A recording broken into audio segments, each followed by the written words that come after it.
여러분은 언제나 어떠한 상황에서도 하나님께서 여러분들과 함께하고 계심을 확신하고 계십니까? 언제나 또 어떤 상황에서도 하나님께서 여러분들과 함께하고 계심을 확신하고 계십니까?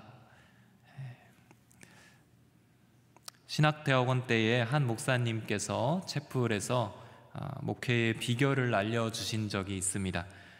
교수님이시기도 하셨지만 목회자로서도 목사로서도 큰 존경을 받던 목사님이셨습니다. 목회자 후보생들인 그 신학생들이 닮고 싶고 또 큰 존경을 드리는 목사님께서 목회의 비결을 알려주신다고 하니까 얼마나 궁금했겠습니까? 많은 모든 학생들이 다 숨죽여서 어떤 대답이 나오나 듣고 있었습니다. 그분의 대답이 이 세 가지였습니다. 첫째로, 내가 구원받았다는 확신. 둘째, 하나님께서 내 안에 계시다는 확신. 셋째, 매일 하나님과 동행하는 삶. 이 세 가지가 목회의 비결.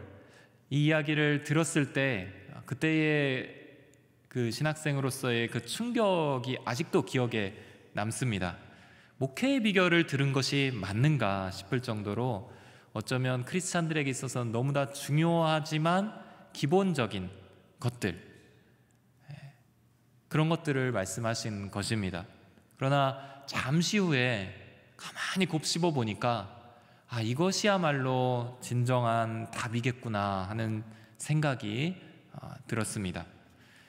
그리고 한편으로는 이것은 단순히 목회자 후보생들이 듣는 목회의 비결 정도가 아니라 신앙생활의 기본이 되는 모든 크리스찬에게 적용될 만한 것이겠다, 이런 생각이 들었습니다. 여러분들도 동의하시는지요? 한번 다시 화면 한번 띄워주세요.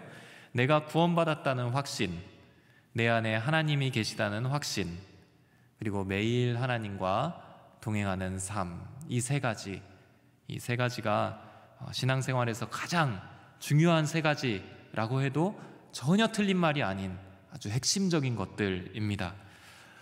조금 더 생각해 보기를 원합니다. 이 세 가지를 조금만 더 생각해 본다면 신앙에서 가장 중요한 것은 아마 그 1번일 것입니다. 내가 구원받았다는 확신. 예수님께서 나의 죄를 위하여 십자가에 못 박혀 돌아가심으로써, 그리고 부활하심으로써 내가 더 이상 죄인이 아니라 용서받은 하나님의 아들이 되었다는, 자녀가 되었다는 그 확신이 우리가 죽을 때까지 잊지 말고 붙잡아야 하는 신앙생활에서 가장 핵심 중의 핵심일 것입니다. 그 다음으로 이 신앙의 개념 안에서 본질적으로 따라오는 것들이라 한다면 바로 하나님과 함께하는 것일 것입니다. 아까 2번, 내 안에 하나님이 계시다는 확신, 이것도 하나님이 나와 함께 하신다는 확신이겠죠. 3번, 매일 하나님과 동행하는 삶, 이것도 하나님이 함께 하시는 나의 삶의 실제일 것입니다. 하나님과 함께하는 것이 빠진다면 그것이 과연 신앙인가? 하나님과 함께하지 않는 크리스찬이 있을 수 있는가? 우리가 잘 생각하기가 어려울 정도로 이것은 핵심 중에 핵심이 됩니다. 예수님을 믿고 신앙생활 하지만 그냥 구원받았다는 그 사실 하나에만 머물러 있고, 예수님을 믿는 지금의 삶과 예수님을 믿기 전의 삶에 본질적인 변화가 없다면, 정말 그 둘 사이에 아무런 차이가 없다면 우리는 좀 고민해 보아야 합니다. 그것은 핵심이 빠져있는 신앙일 뿐만 아니라 어쩌면 신앙이 아닐 수도 있는 것입니다. 우리가 전인적인 치유와 회복을 위해서 기도하고 또 이 자리에 나와서 매주 회복의 메시지를 듣고 있는 그런 회복 예배이지만, 이 기본 중의 기본인 신앙의 본질로 돌아가서 오늘 말씀을 시작하고자 합니다. 왜냐하면 우리의 믿음에 있어서 이 하나님과 함께 하심, 우리가 구원받았다는 사실, 이런 부분들이 잘 다져져 있다면 우리가 하나님과의 관계가 잘 회복될 뿐만 아니라 우리가 지금 고민하고 있는 그 회복의 문제들, 우리가 기도하고 있는 그 연약함들이 거기에 대한 해답이 바로 이 핵심에서 나오기 때문입니다. 오늘은 그 하나님과 함께 하심을 살피고자 합니다. 신앙생활에 있어서 굉장히 중요한 한 축이기도 하지요. 성경에는 하나님의 수많은 이름들이 나옵니다. 여러분들 기억하시는 하나님의 속성이 있나요? 이러이러하신 하나님, 뭐 이런 표현으로도 나오고, 무슨 엘 이렇게 붙어갖고 히브리어로 표현되기도 하고, 무슨 여호와 이렇게 표현되기도 하는 그런 성경의 표현들이 참으로 많습니다. 그런 뜻들을 가만히 살펴보면 전능하신 하나님, 감찰하시는 하나님, 나를 계속 살피시는 하나님, 또 나를 인도하시는 하나님, 아까 우리가 찬양했듯이 에베네셀의 하나님, 나를 여기까지 인도하신 하나님, 이런 하나님의 이름들이 쭉 나옵니다. 목자이신 하나님, 또 우리가 참 많이 붙잡고 있는 치유하시는 하나님, 각기 다른 표현으로 하나님의 하나님 되심을 나타내고 있는, 그리고 우리는 그 이름들을 통해서 하나님은 정말 그런 분이시구나 알아가는 그런 하나님의 이름들이 성경에 많이 소개되어 있습니다. 그런데 이 함께 하시는 하나님이라는 그 이름이 소개된 부분은 성경 안에서 여러 이름들 중에서도 조금 더 특별합니다. 여러 이름들이 나오지만 함께 하시는 하나님이 나오는 부분은 조금 더 특별한 위치에 나와 있습니다. 그것은 임마누엘, 바로 예수 그리스도의 이름이기 때문입니다. 예수라는 이름과 더불어 하나님께서 예수님께 붙여주신 이름이 바로 하나님께서 우리와 함께 하시다라는 임마누엘 이름인 것입니다. 즉 하나님께서 우리와 함께 하신다는 것은 하나님의 성품 중에서도 핵심적인 성품입니다. 예수의 구원의 이름과 더불어 우리가 예수님을 바라볼 때 같이 살펴야 되는 하나님의 속성, 그 중요한 속성이 바로 하나님께서 우리와 함께하고 계시다. 그러니 우리가 지금 하나님께서 나와 함께하고 계셔라는 확신을 갖는 것은 너무나 중요하고 본질적인 것입니다. 사랑하는 여러분, 하나님께서 함께 하심을 확신으로 붙잡고 사시는 여러분들 되시기를 주의 이름으로 축원합니다. 하나님께서 나와 함께 하시다, 이런 자신감을 갖고 살아가시기를 축복합니다. 하나님과 함께 하심을 확신으로 붙잡고 살아갈 때의 본질적인 변화 중에 하나는 우리가 세상을 살아갈 전혀 새로운 차원의 힘을 그 안에서 얻는다는 것입니다. 우리는 우리의 힘으로 열심히 세상을 살아가려고 합니다. 문제가 있을 때 그 문제 앞에서 우리의 힘으로 그것을 해결해 보려고 어떻게든 노력하는, 애쓰는 삶을 살게 되죠. 근데 우리의 힘엔 늘 한계가 있고 우리가 연약함을 발견할 때도 많습니다.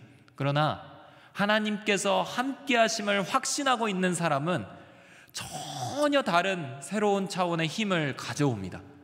나의 연약함과 나의 한계에 머물러 있는 것이 아니라 하나님으로부터 그 힘을 가져와 내 삶에서 그 힘을 갖고 승리하며 살아낼 수 있습니다.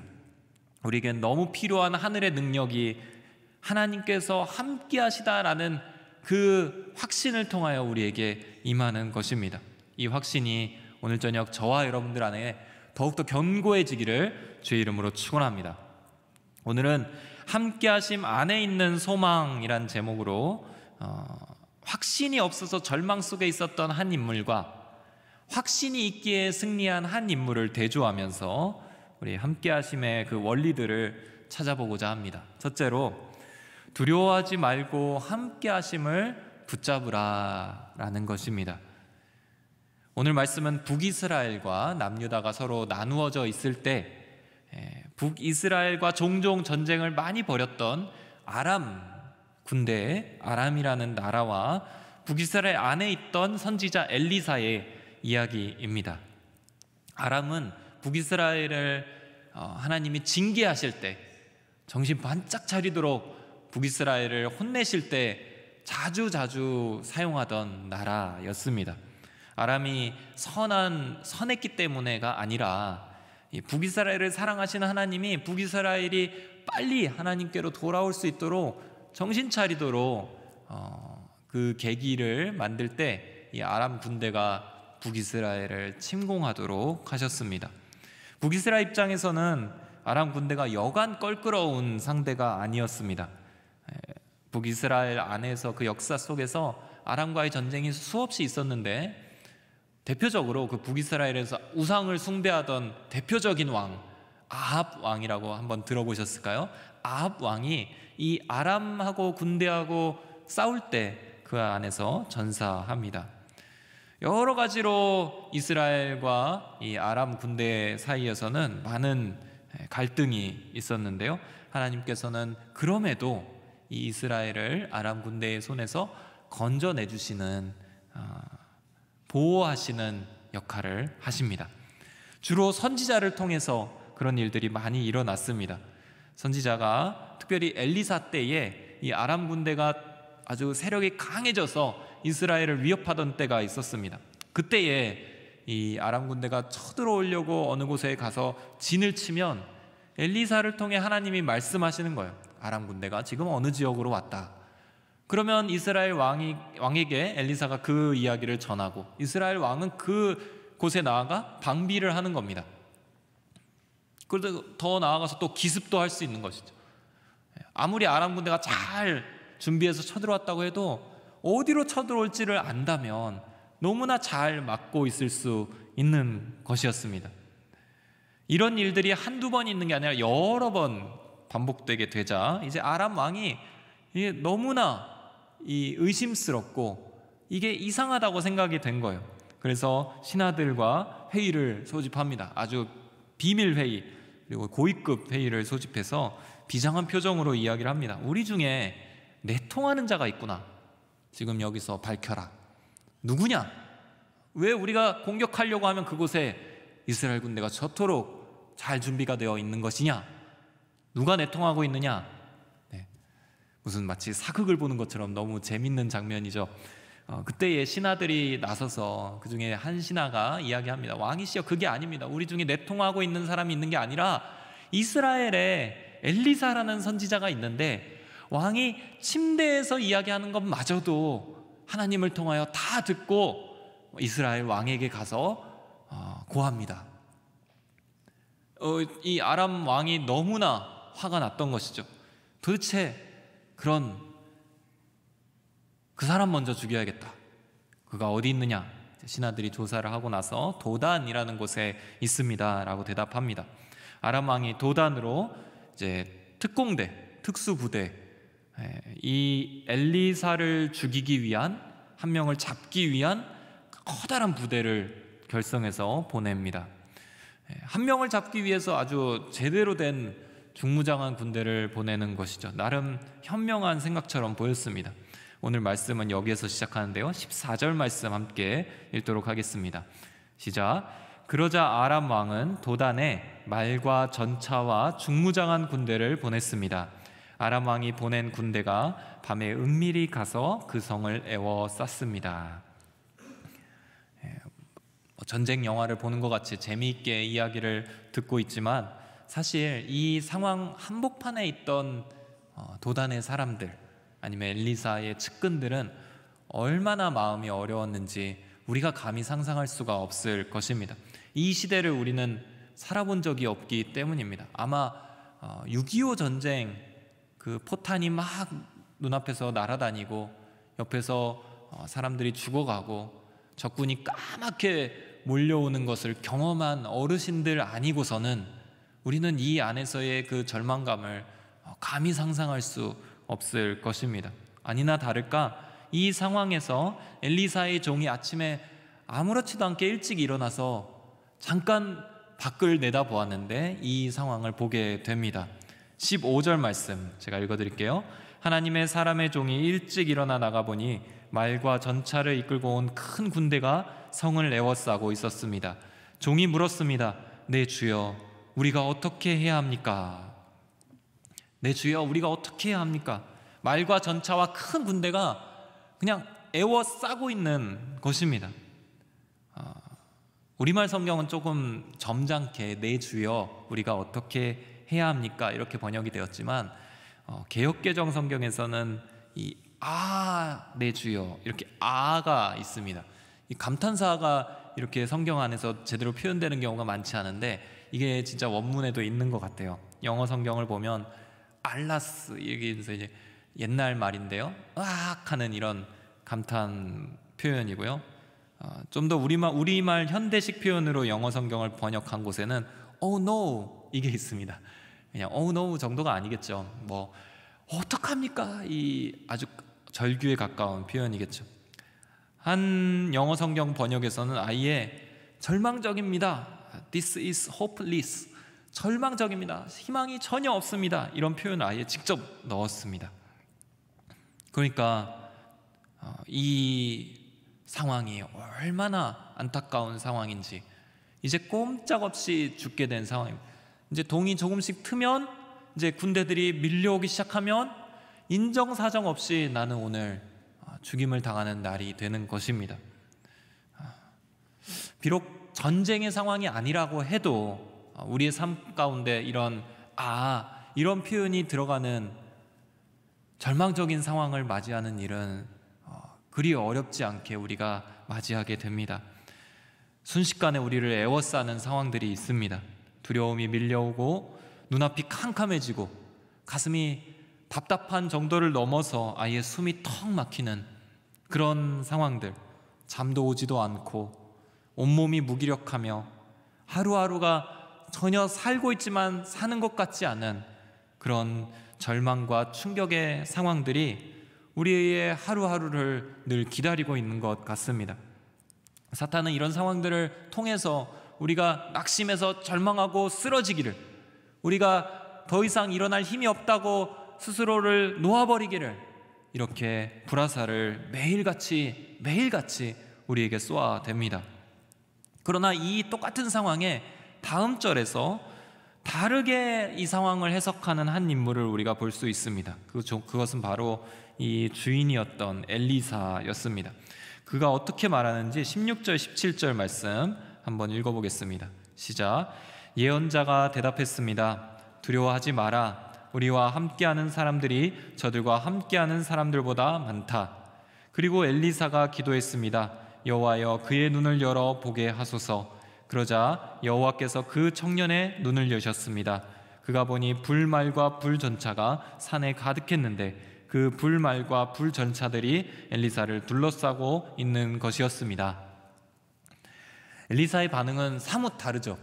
전혀 요동하지 않습니다. 이 크고 작은 것에 요동하지 않는 것입니다. 그도 빼곡히 둘러싸인 똑같은 아람 군대를 봅니다. 근데 그의 눈은 한 가지를 더 보고 있는 거예요. 그것은 그 둘러싼 아람 군대보다 더 많은 수가 자신을 둘러싸고 있는 것을 본 것입니다. 이것이 하나님이 함께 하시다는 것을 확신하는 자의 시선입니다. 하나님의 함께 하심을 확신한다는 것은 어떤 상황에서도 하나님은 변함없이 함께 하신다는 것을 믿는 것입니다. 늘 내가 기쁠 때, 내가 좀 괜찮을 때, 신앙적으로 조금 괜찮을 때, 그럴 때만 함께하고 계시는 것이 아니라 내가 별 볼 일 없을 때, 내가 힘들 때, 내가 바닥을 치고 있을 때, 내가 신음하고 있는 그 순간에도 하나님은 나와 함께 하신다는 것을 기억하고 있는 신앙입니다. 도무지 답이 보이지 않는 상황에서도 하나님께서 함께하고 계시는 것을 믿는 것입니다. 내가 하나님이 보이지 않는 그 캄캄한 순간, 나는 하나님이 전혀 안 보이는 순간, 그 순간에도 하나님은 밝히 나를 보고 계실 거라는 확신을 갖는 것입니다. 이 순간에는 내가 혼자야. 아무도 나와 함께하지 않아. 누구도 나와 함께할 수 없고 들어올 수도 없어. 그 순간에도 하나님이 함께 하신다는 것을 믿는 신앙입니다. 하나님의 전능하신 능력은 아무도 나와 함께할 수 없는 그 순간에도 나와 함께 하시는 능력입니다. 하나님은 전능하신 분이시기 때문에 불가능해 보이고 어려워 보이는 그 순간까지도 우리를 찾아와 함께 하시는 분이십니다. 엘리사가 이를 보고 있었습니다. 그는 요동하지 않습니다. 똑같이 이 비참한 결말이 예상될 만한 커다란 군대를 보고 있음에도 그가 요동하지 않는 이유는 바로 하나님께서 더 많은 숫자로 우리와 함께하고 계시는 것을 그가 보았던 것입니다. 그래서 그는 평안하게 말합니다. 그리고 두려워하지 마라. 우리와 함께하는 사람들이 저들과 함께하는 사람들보다 많다. 이렇게 이야기합니다. 두려워하지 마라. 우리와 함께하는 사람들이 더 많다. 성경은 이 두려워하지 말라라는 문구가 참 많이 쓰입니다. 어떤 학자들은 세어보았더니 1년을 의미하는 그 365개의 두려워하지 말라라는 표현이 이 안에 있다라고 했습니다. 적어도 300개 이상의 두려워하지 말라라는 표현이 성경에 등장합니다. 그런데 대부분의 문맥과 구절에서 같이 따라오는 구절이 있습니다. 그것은 내가 너와 함께하고 있기 때문이다 입니다. 두려워하지 말라. 내가 너와 함께한다. 창세기 26장 24절 나는 내 아버지 아브라함의 하나님이다. 내가 너와 함께 있으니 두려워하지 말라. 신명기 20장 1절 너희가 원수들과 싸우기 위해 나가서 생략하고 두려워하지 말라. 너희 하나님 여호와께서 너희와 함께 하실 것이다. 같이 나와요. 여호수아 1장 9절 내가 내게 명령하지 않았느냐. 강하고 담대하여라.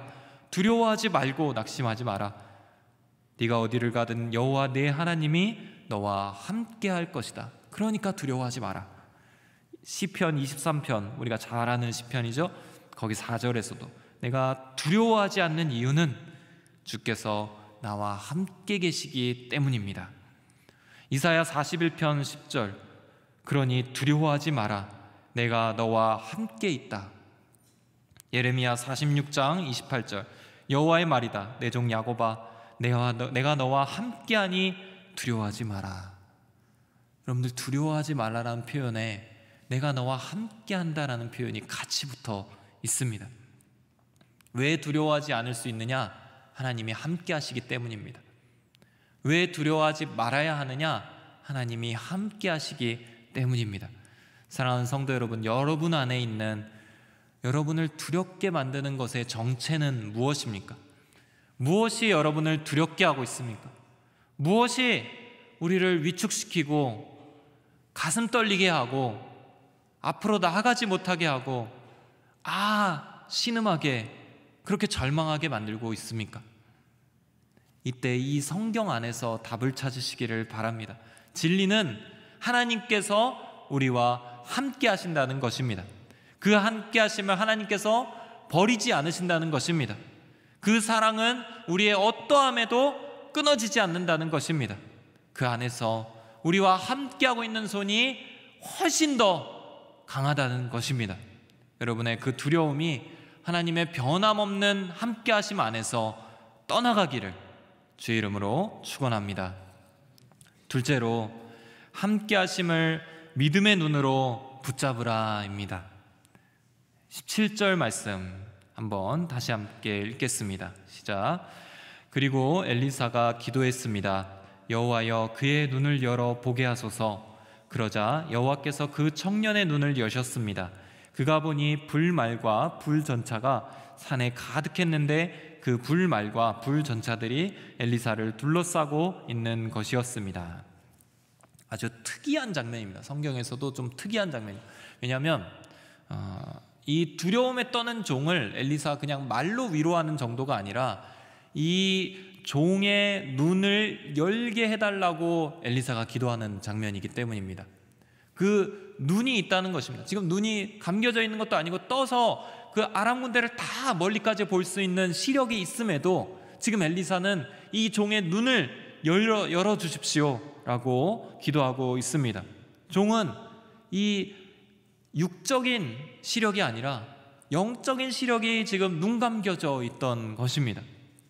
이후에 18절 장면에서는 엘리사의 기도가 또 나오고 그 기도는 아람 군대가 공격하려고 내려올 때 아람 군대의 눈이 멀게 해주소서라는 기도였습니다.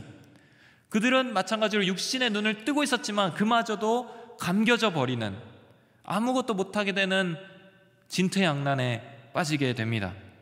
지금 같은 상황인데 누군가는 영적인 눈과 육적인 눈이 다 열려 있고, 누군가는 육적인 눈이 열려 있는데 영적인 눈은 감겨 있고, 누군가는 육적인 눈마저도 감겨져 버리는 이 시선의 변화가 서로 대조되고 있는 것입니다. 엘리야가 기도한 이 종의 열어져야 하는 눈은 바로 하나님께서 함께 하심을 바라보는 영적인 눈입니다. 이것이 믿음의 눈입니다. 오늘 본문은 직접적으로 이 믿음의 눈을 강조하고 있습니다. 그저 엘리사가 아람 군대의 침공에서 그의 기도를 통하여서 그를 물리쳤더라, 이 스토리가 아니라 지금 이 종이 엘리사의 기도를 통해서 그 영적인 믿음의 눈을 떴더라, 이게 핵심이 됩니다. 사실 오늘 스토리로 보자면 이 16절과 17절이 빠져도 내용 전개에서는 아무런 지장이 없습니다. 15절 끝에서 내 주여 우리가 어떻게 해야 합니까? 어떻게 해야 합니까?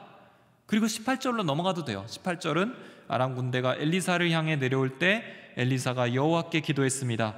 저 사람들의 눈이 멀게 해주소서. 그러자 엘리사의 말대로 여호와께서 아람 사람들의 눈을 멀게 하셨습니다. 이렇게 넘어가도 아무런 문제가 없는 스토리 전개입니다. 근데 16절과 17절이 들어갔어요. 16절에 두려워하지 말라, 우리와 함께하는 사람들이 더 많다. 17절에 그 종의 눈을 열게 해주소서. 그러고 보니까 불말과 불병거가 산을 둘렀는데 엘리사를 둘러싸고 있더라. 이 본문이 중간에 들어간 것입니다. 이유는 이 두 구절이 삽입됨으로써 당장의 사건이 해결되는 것이 문제가 아니라 이 상황을 바라보는 우리의 눈이 어떠한지를 점검하라 라는 하나님의 메시지인 것입니다. 하나님의 관심은 지금 당장 이 아람 군대가 물러나는 거기에 있는 것이 아니라 이 종이 눈을 떠서 지금 실제로 벌어지고 있는 영적인 상황은 어떠한 것인지, 하나님은 어디에 계시는지, 그 하나님은 무엇을 하고 계시는지를 발견하는 것이 훨씬 더 중요하다라는 것입니다. 사랑하는 여러분, 하나님께서는 여러분의 믿음의 눈에 관심이 아주 많으십니다. 지금 순간에 당장의 해결이 문제가 아니라 그 문제를 어떻게 바라보고 있느냐, 이것이 중요합니다. 하나님께서 함께 하심을 기억해내고, 하나님께서 지금 보이지 않지만, 느껴지지도 않지만 함께 하심을 선포하고, 하나님께서 함께 하심을 감사하고 찬송하면서 여러분들이 처해져 있는 그 긴 터널을 지나가시기를 바랍니다. 휘청거려도 좋습니다. 왜냐하면 하나님이 함께 하시고 계시기 때문입니다. 그분 안에 완전히 여러분들을 맡기시고 그분이 원하시는 그 방법으로 그 터널을 지나가시기를 바랍니다.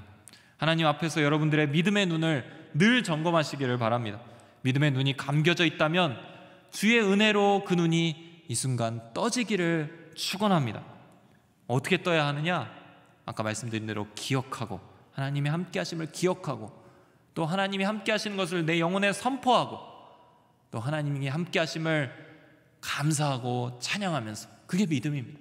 그리고 기도하는 것입니다. 기억하고 선포하며 찬양하며 기도하는 것. 기선찬기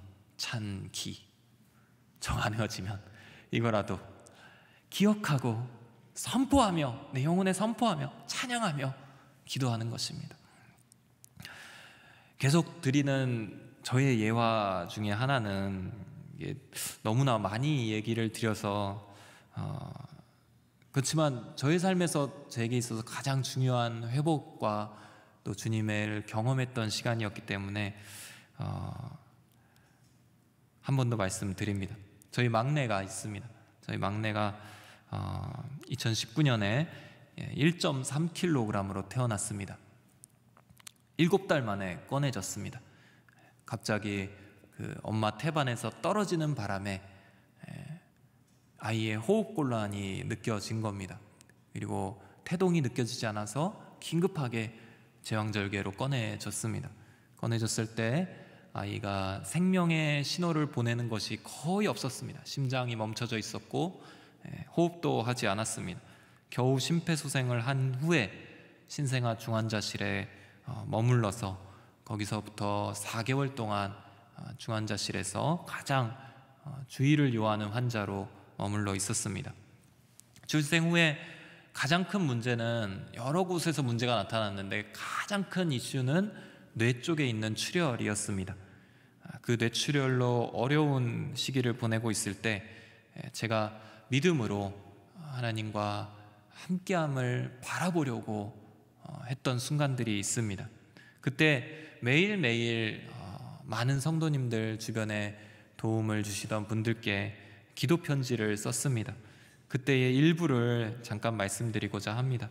저의 믿음을 드러내려고 하는 것이 아니라 하나님께서 어떻게 제게 역사하고 계셨는지 이 은혜를 여러분들과 함께 나누고 싶습니다. 이렇게 편지가 시작됩니다. 11월 어느 날 제아 면회를 다녀왔습니다. 어제 오후 제아에게 반복적으로 무호흡 증세가 있었습니다. 미숙아가 무호흡 증세가 반복되는 경우 스스로 호흡을 놓아버리는 경우가 있기 때문에 의료진이 원인을 찾고자 노력했다고 합니다.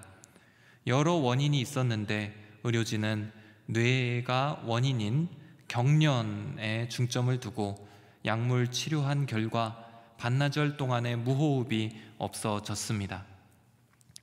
경련이 있다는 것은 뇌세포 단위에 손상이 있다는 것을 의미합니다. 제아에게 있던 뇌출혈과 이로 인한 수두증이 원인일 수 있고, 뇌에 물이 차는 것입니다. 수두증이 원인일 수 있고, 또 다른 주위에서의 손상 가능성도 있을 수 있습니다. 이로 인한 성장 이후에 나타날 증상도 다양합니다. 지금 단계에서 치료가 되는 경우도 있고, 간질 등 뇌손상을 계속 안고 살아가야 하는 경우도 있다 합니다. 뇌 초음파는 다음 주 중에 있습니다. 경련의 원인이 완전히 사라지고 수두증이 있는 뇌실과 뇌세포가 모두 온전하게 보호되기를 기도해 주십시오. 제아의 출생 이후 2주 동안 계속 비슷한 패턴이 반복되고 있습니다. 한 고비를 넘고 한 고비를 맞이합니다. 호전되는 듯 하면 또 다른 소식이 긴장을 일으킵니다. 이 모든 과정이 생명과 직결되어 겪어 나갑니다. 긴 시간의 싸움이 될 것 같고 이를 위한 기도도 지치지 않는 지구력이 필요할 것 같습니다. 매일 병원에서 아기를 볼 때 믿음이 새롭게 부어지지 않으면 제대로 그 앞에 서 있을 수도 없습니다. 아직은 동트지 않은 여명의 땅을 지나는 느낌입니다. 그렇지만 가장 주님을 찬송하기 적합한 시간임을 기억해냅니다. 주님의 일하심을 계속 바라봅니다. 주님이 살아계심을 선포합니다. 이미 하셨던 큰 일, 하루를 장담 못했던 아이를 14일이나 살게 하신 주님을 찬송합니다. 또한 제아를 향한 완벽한 계획으로 이 땅에 보내셨고 지금도 역사하시며 모든 호흡과 세포, 기관을 완벽하게 통치하고 계시는 하나님께 집중해서 나아갑니다. 생명은 영원히 주님께 있습니다. 이 시간을 기도로 함께 해주시는 모든 분들께 다시 한번 깊은 감사를 드립니다. 주의 영광이 그리스도 안에서 온전히 비추시기를 축복합니다. 이렇게 기도 편지들을 매일매일 써서 보냈습니다. 여기 표현 믿음이 새롭게 부어지지 않으면 그 앞에 제대로 서 있을 수도 없습니다. 이 고백이 저는 지금도 계속해서 반복되고 있습니다. 저희 막내 아이는 결국 이때의 여파로 신생아 중환자실에서 4달간 있다가 퇴원한 뒤에 얼마 지나지 않아서 뇌성마비 중증 장애아라는 판정을 받습니다. 지금도 5살이 되었음에도 걷지도 못하고 2발을 질질 끌면서 바닥을 기어다니고 이제 언어적인 부분도 한두 살 정도 지난 아이들 그 정도 수준입니다. 여기저기 본인의 몸을 못 가누기 때문에 부딪혀서 상처도 많고, 또래 아이들이 제대로 하는 것을 이 아이에게 기대하기는 거의 어렵습니다. 매일매일, 거의 매일 제가 목욕을 시킵니다. 시키면서 보혈을 선포합니다. 생명으로 노래를 부릅니다. 목욕탕은 찬송가를 부르는 노래방이 됩니다. 일어나 걸으라, 이런 찬송 불러요. 주의 보혈 능력이 있도다, 선한 능력으로 일어서리, 이런 찬양 부릅니다. 사실 정말로 믿음이 아니면 서 있을 수도 없는 이 아이를 안고 목욕시키는데, 이 아이의 연약한 모습을 육신의 눈으로만 본다면, 그리고 그 아이가 살아갈 미래가 아주 차디찬 현실로 제게 확 와닿는 그 순간에 저는 믿음이 아니고서는 도저히 힘을 낼 수 없습니다. 누구보다 귀엽고 착하고 사랑스러운 아이지만 그 연약한 아이의 미래를 생각할 때 저는 속으로 터져나오는 눈물을 날마다 느낍니다. 그러나 이 안에서 하나님이 함께 하심을 기억하고 선포하고 찬송하며 기도합니다. 그것이면 충분하다는 고백이 제 마음에서 완전히 바뀌어질 때까지 기도하고 선포하며 기억하고 찬송합니다. 사랑하는 여러분, 여러분들 삶에 어떠한 상황이 있으십니까? 여러분들 삶에 어떠한 상황이 있으셔서 여러분들이 캄캄한 그 터널을 지나는 것 같은, 여러분들 혼자인 것 같은 그런 느낌을 받으십니까? 중요한 것은 그 순간에도 하나님께서는 여러분들과 함께하고 계십니다. 하나님이 보이지 않는다고 함께 하시지 않는 것이 절대 아닙니다. 여러분들이 기도하면서 기억해내고 선포하고 찬양하며 나아갈 때 어느새 하나님의 임재가 여러분들 옆에 있다는 것을, 한 번도 떠나신 적이 없다는 것을 발견하시게 될 것입니다. 왜 이렇게 확신할 수 있느냐? 그리스도 예수의 십자가가 있기 때문입니다. 그 십자가가 우리를 위해, 우리가 죄인 되었을 때 우리를 위해 그의 아들이 죽으신 그 십자가가 밝히 있기 때문에, 그 사랑이면 나를 절대로 떠나지 않으신다는 것을 확신할 수 있는 것입니다. 그분의 이름이 하나님께서 우리와 함께 하신다, 임마누엘이십니다. 두려워하지 말고 함께 하심을 붙드시기를 바랍니다. 함께 하심을 믿음의 눈으로 기억하고 선포하고 찬양하며 기도하시기를 바랍니다. 하나님께서 우리와 함께 하시기 때문에 우리는 인생의 모든 순간에 넉넉히 승리할 것입니다. 하나님이 함께 하심을 붙잡고 나아가시는, 절대 외롭지 않으신 저와 여러분들이 되시기를 축원합니다. 같이 함께 기도하도록 하겠습니다.